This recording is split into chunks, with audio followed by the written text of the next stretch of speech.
By 1967, Nigeria was no longer just divided by fear. It was divided by borders. After months of killings, broken trust, and failed negotiations, the eastern region declared itself the Republic of Biafra.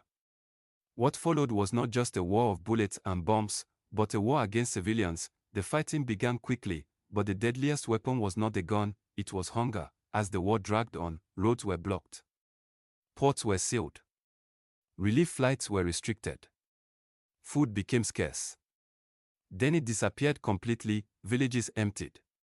Farms were abandoned. Mothers searched for leaves to boil. Fathers watched helplessly as their children grew thinner by the day. Soon, the world began to see the images. Children with swollen bellies and thin arms, eyes too large for their faces, bodies weakened by kwashiorkor, a word that became synonymous with suffering. Babies died in their mothers' arms. Some were buried quietly at night because there was no strength left for mourning.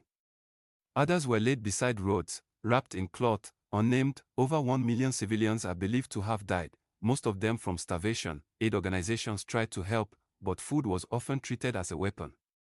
Planes were turned back. Supplies were delayed. Politics decided who lived and who died. By 1970, the war ended. Biafra surrendered. Nigeria declared no victor, no vanquished. But hunger had already won. Families returned to destroyed homes. Children who survived carried scars that never healed.